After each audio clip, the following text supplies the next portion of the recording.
And then the kid's like, give me the chicken back. And I was like, you want the chicken? Go get it. And I threw it over the fence. Welcome to the Spencer Whiteout podcast. Rated R. You have some criminal charges with you, bro. It's like we're avoiding the shark. We'll call it leather fetish, dude. No, great turbo neck guy. I'll give you a kiss. You give me your number. That checked out a ton, dude. Tell me you felt it. We're Americans. We're the ones that are descendants from the 1776 musket-bearing motherfuckers.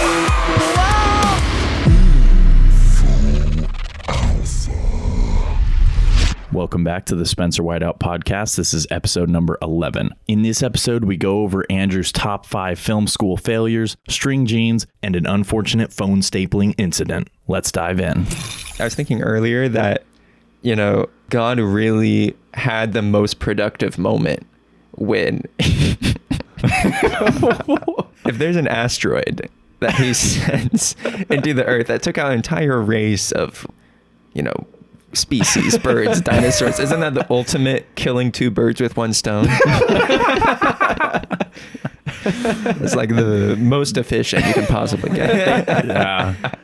All right, so who do we have on here today? Andrew Baer. And Alex Vollmann. We're just going to fly by the seat of our pants. I like that expression. I've been saying that a lot lately. Do pants have seats?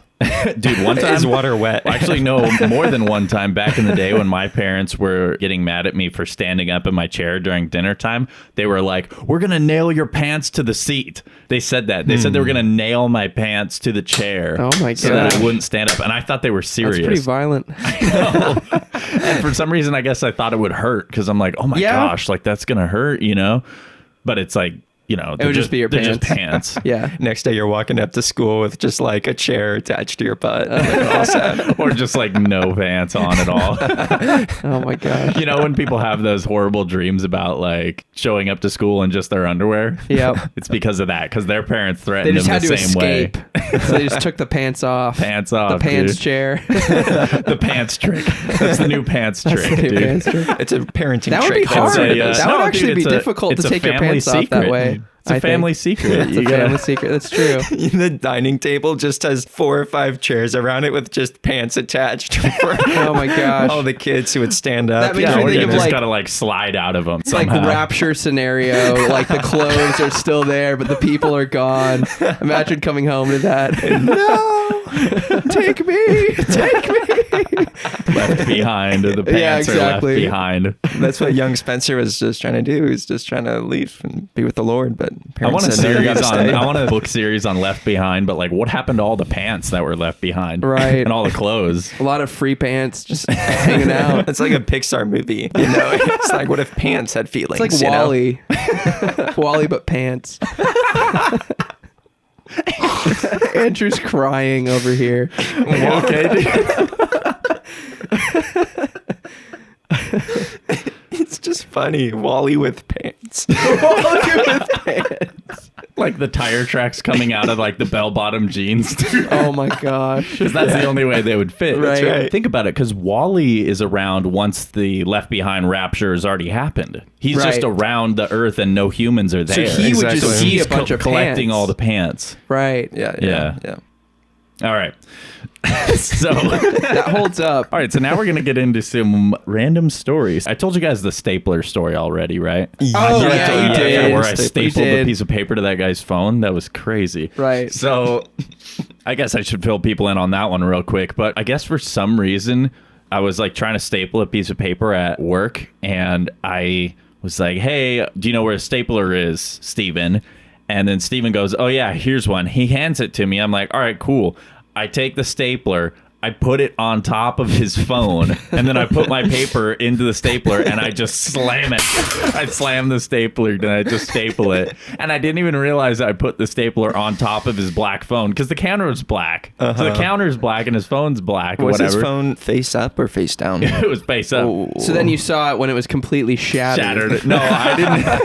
I didn't shatter crap. it. In fact, I have an amazing audio recording of me telling Luke the story right after it happened.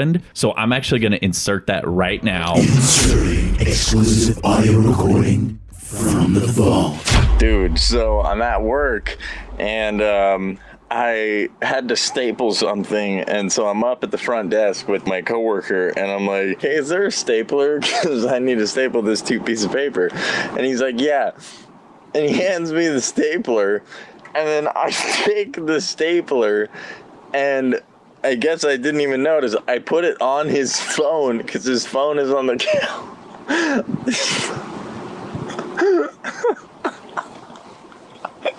His phone is on the counter, and I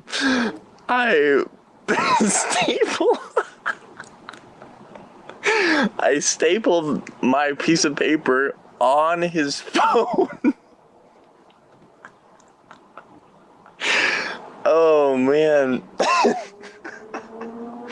Like, I don't even know how to describe it, but like his phone is there. I put the stapler on top of his phone, and then I put the paper in the stapler, and I just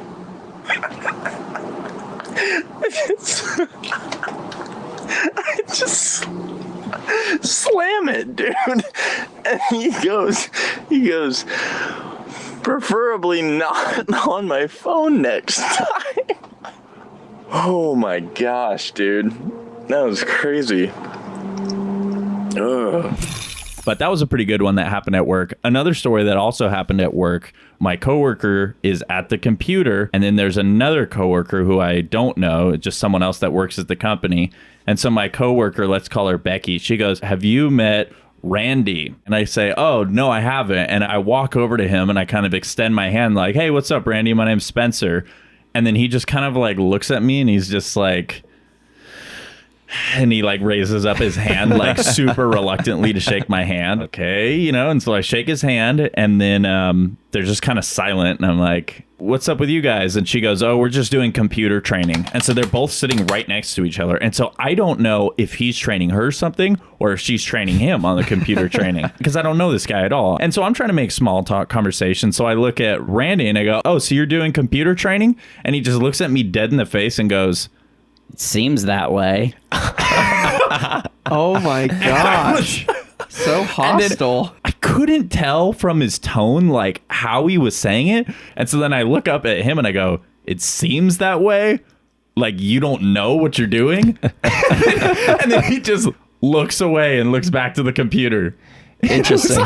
It was just so weird. It sounds like he was not wanting to be doing computer training is what that sounds like to I me. know, but I was like, what? You're going to be that rude to somebody you just met? Like, oh, what's it look like I'm doing, idiot? Shots fired. That's basically what he said. Right. But I didn't want to just assume the worst of somebody and be like, okay, like this guy's a total a-hole. Shots financed. So I was just kind of thinking, it seems that way? Like, what do you mean it seems that way? Either you are or you aren't doing computer training. Did you have a follow-up with him? Did you meet him again? No, Sometime dude, later? I've never seen him again in my life. Whoa. He And I'm just kind of glad disappeared. about that. It was just so He probably weird. didn't I'm last like, long at the company. I don't know. Probably not.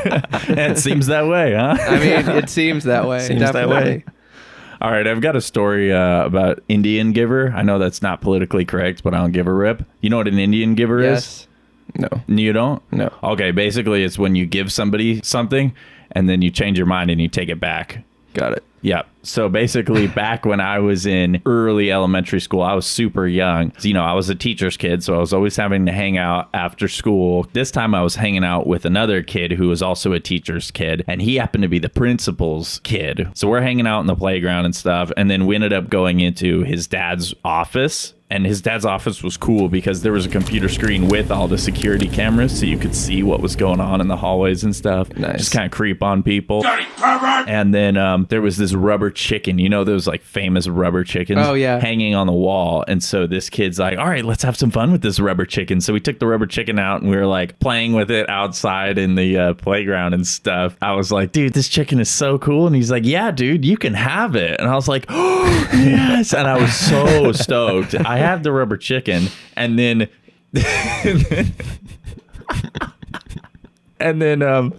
a little bit later, I'm holding the rubber chicken, and then the dad and the son come out because it's the dad's rubber chicken, and then the kid's like, give me the chicken back. And I was like,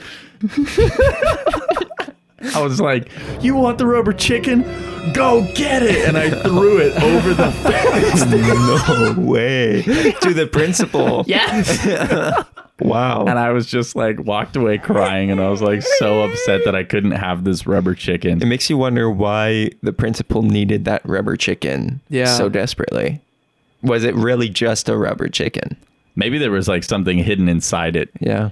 Probably. That's why he needed it that badly. Seems that way. Andrew, let's talk a little bit about the orange juice in the cereal, just because that's something I think needs to grace this podcast at some point, you know? I'm surprised I haven't talked about it yet. So I grew up thinking it was normal for kids to occasionally have their cereal with orange juice instead of milk. No. And the reason why I thought that is because when I would go to my grandmother's house, she'd make breakfast for me. And one time she was out of milk. And she's like, oh, well, we'll just use orange juice. Oh, my gosh. And I had it and I was like, okay, it's pretty good. And so I would just prefer the orange juice option out of the two normal options, orange juice and milk, each time I'm at her house. But, you know, my house had milk more often, so I would have milk at home. And so I thought that was just a normal thing. And so when I went to Biola and went to the school cafeteria and... So this was deeply embedded. Yeah. You show up and you're just like, this isn't normal? That's when I got some weird looks. And it's like, what the heck are you doing, man? Are you okay? And that's when I learned. Can you pass the orange juice, please? But it's pretty advanced for breakfast. I don't recommend it if you're just, you know, having breakfast like for the first time. Like a whole algorithm that you got to figure out. Like, I was going to say about the orange juice and milk thing, I feel like it's strangely similar to Jordan Goodsell's habit of dipping corn dogs in milk. You know what I mean? And what I'm thinking is, what if you guys swapped it? So, Andrew, you could have cereal and milk like a normal person, and Jordan could be dipping his corn dogs in orange juice and not even notice the difference. It sounds like he has the short end of the stick there. Yeah, I feel like you guys really ought to exchange fluids sometime and spice things up. Let's talk about when you were listening for ghosts. Yeah, this was my first film set. I was there to hold the boom pole, basically bottom of the barrel. That's how you got to start. That's always. Right. It's just kind of funny. I mean, we were shooting a short film out next to this gas station. It's a small 6-man team, so I'm like terrified of messing up this guy's for fun project while I'm holding a boom pole. You know, like ultimate like third week freshman.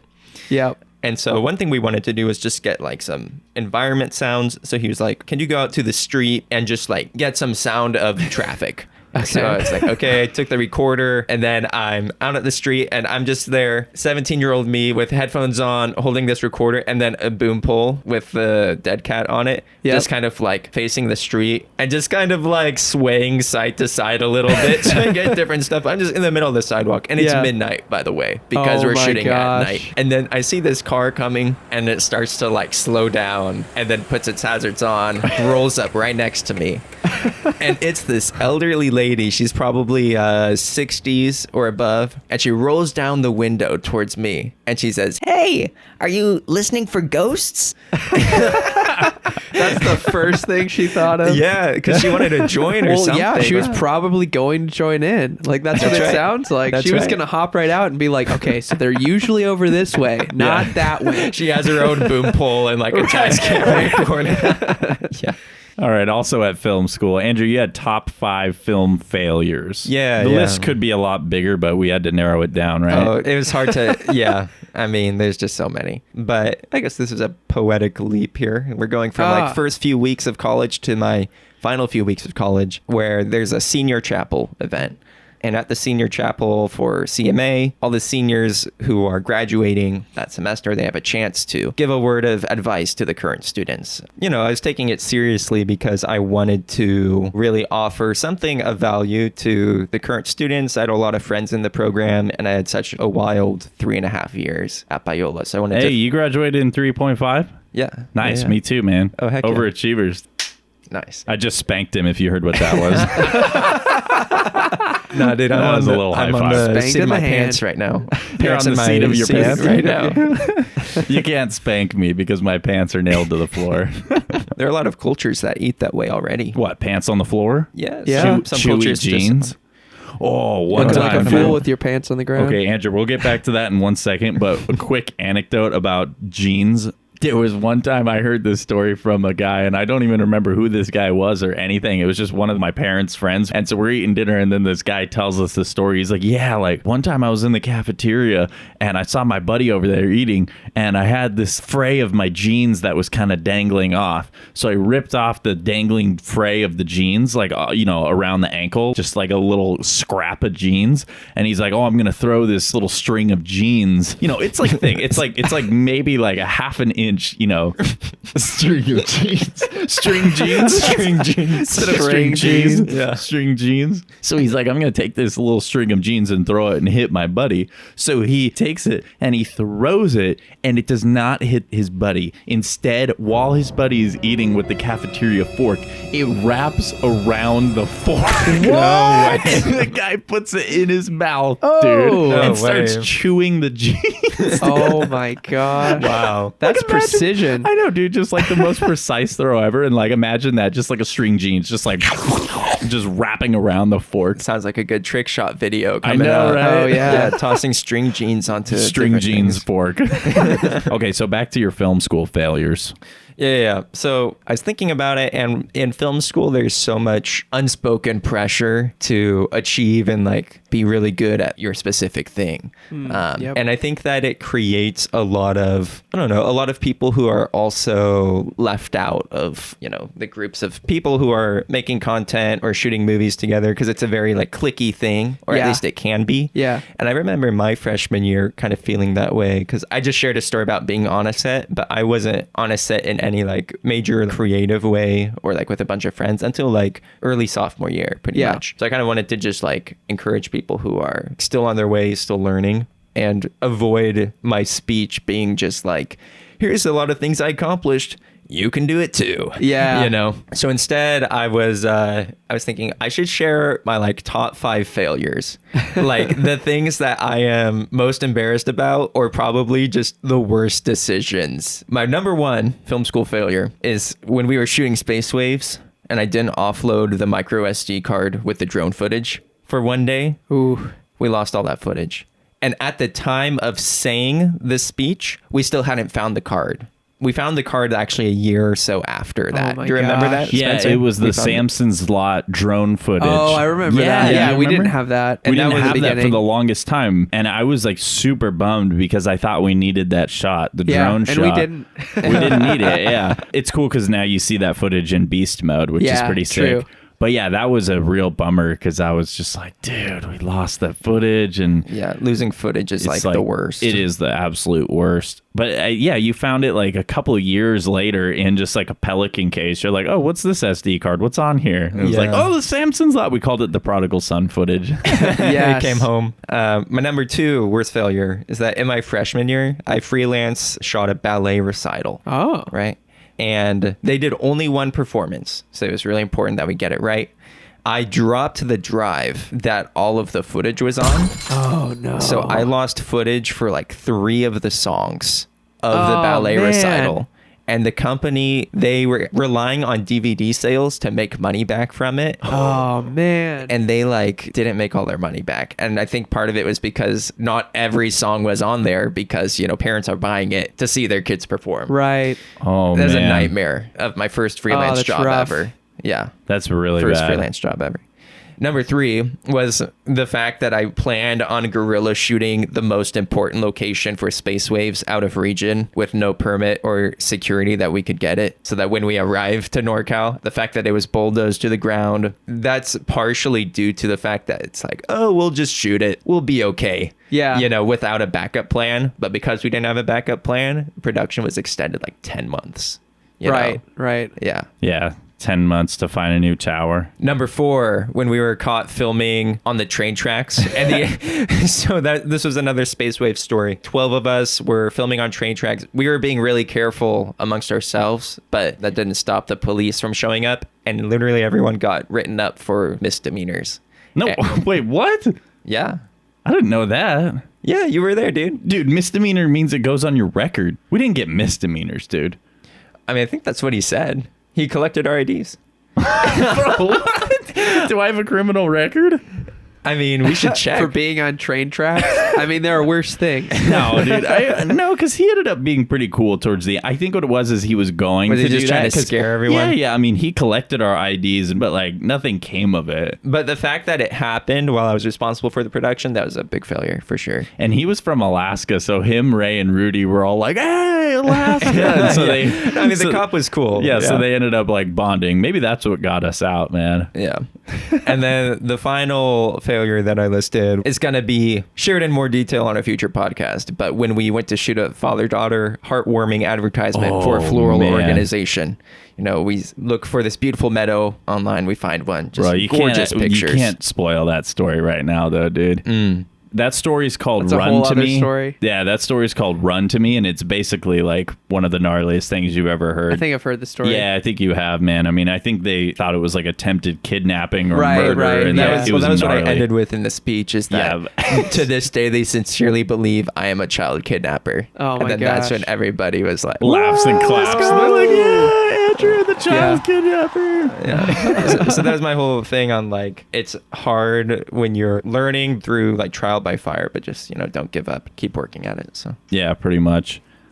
And then the legal fight against Gary V. What was that all about? yeah, I was in a season of making spec ads with my production company, Action Studios. And Spec Ops. yeah, it's like when you want to show companies that you can make videos for them, you need to do some samples on your own first just to build up a portfolio. Right. And one of the spec ads that we had done at the time was for Empathy Wine, which is one of Gary Vee's companies that he owns. So we shot a really funny ad. It was basically humanizing the bottles of wine. Like So- the Kool-Aid Man. not with like limbs and a voice and all that, but Oh. we just like kind of moved them around and we built little environments for them. It's very cute.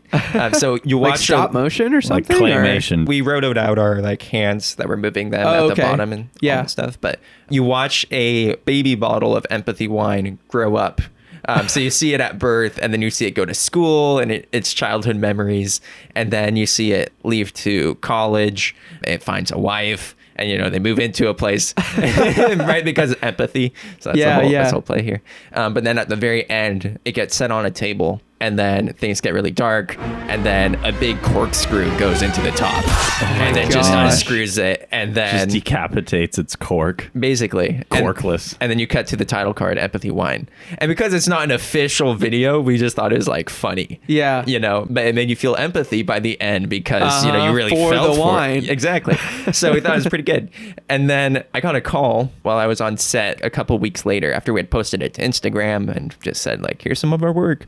He was like, Yeah, so I've been trying to call you for a few weeks now, but we're gonna ask you to take this video down. We actually demand that you take this video down. It doesn't represent our brand, and if you don't comply within 7 days, we're gonna file a cease and desist for Action Studios. like, wow. Okay. Yeah. Well, you know, we weren't paid to make this. We did specify it's just a spec ad. And he's like, I need to see this gone from the internet in 48 hours. he like changed his timeline Wow. on me. Oh, wow. He sped it up. Yeah. Yeah. But I do remember the 48 hours, it needs to be gone from the internet. So I Just reached out wiped to clean. everyone I've sent it to and, you know, took it down from Frame.io and YouTube and Wow. Instagram. And that's how I avoided a cease and desist from Gary Vee's company and his lawyer. Dang. Yeah. That's crazy. pretty wild, dude. It's a good video, though, if anyone wants to watch it offline. Not online. It's not Send you online the anywhere. private link. Yeah. Yeah, exactly. It's like deep in the deep web. Oh, yeah. The bottom of the iceberg. That's right. All right, should we talk about the pencil accident? It's a good one. So we were talking about college me for a while, but now we need to throw back to 6th grade Andrew. Basically, I was one of those runner kids, not just the guy who would run for sport, but you always see that kid who's like running to class because he's late. That was me. I was one of those kids. You ran everywhere, man. You even ran for class president. I didn't actually. All right. I guess I should have played into the joke. That's a whole improv rule, huh? Yeah.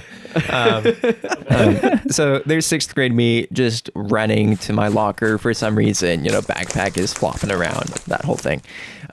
So there's these little like brick walls that separate the outdoor hallways, and they're like a foot off the ground. They're meant to just like sit on for lunches or waiting for class. They're yay high. Yeah, they're yay high. They're yay high. And so I'm running. I don't see it. Foot catches on it, and I start falling forward. But my fatal mistake was that I was holding a sharpened pencil in my right hand. No way. It's like running with scissors. Yeah.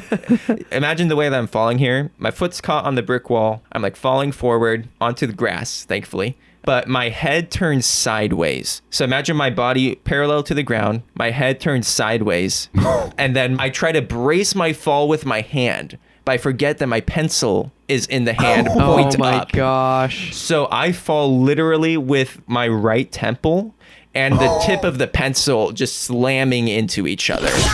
Just slices. Yeah, exactly. And it hurts in the moment, but I like get up. I'm more embarrassed than I am like in pain. Yeah. So I just go to my locker and I'm like pulling stuff out of my locker.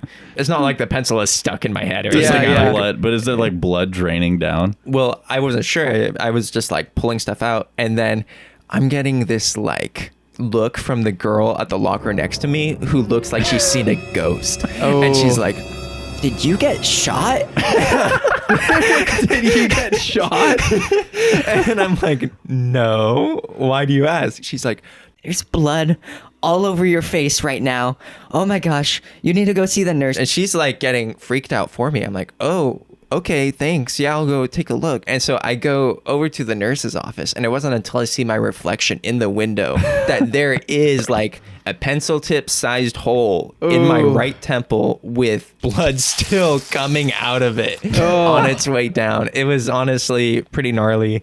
I did go to the hospital later that day, and they said that if it had gone in like a little bit further, it could have reached like the part of the nervous system that connects my brain to my eyes, basically. Oh, man. So if I had like fallen further, or if the tip was a lot longer, whatever it was, I could have had my vision damaged. Just like full magic trick. Like the Joker scene. Yeah, exactly. Yeah. Andrew, it's a good thing your brain is so small. Shots fired. Whoa. Now you know. Don't run with pencils in your hand, and always double check your forks for any rogue string jeans. I hope these cautionary tales were helpful for you, and if you enjoyed this episode, leave a review. 5 stars is a power play. But also, share this episode with a friend. You never know who may need it. As always, stay tuned, stay hyped. That's a wrap. Inserting exclusive audio recording from the vault. Maybe it's not a TV dinner. Maybe it's something that would heat up faster. It would have to be something like to reheat. Hits the button, 30 seconds, and then we're close up to the microwave, and it's counting down slowly, and it's going, and he's just like just waiting for it, and then he's like, and then we cut back, and you hear the microwave struggling, and it's like, and then it's counting up. The microwave's like, and it's counting up, and then smacks the microwave, and then it goes, and then it starts counting back down. How would it count up? Because the microwave is like busted, and it's an old microwave. Because I was like, man, how funny would that be to see a microwave counting up? I never thought of that. And I was like, that's genius. And that's it.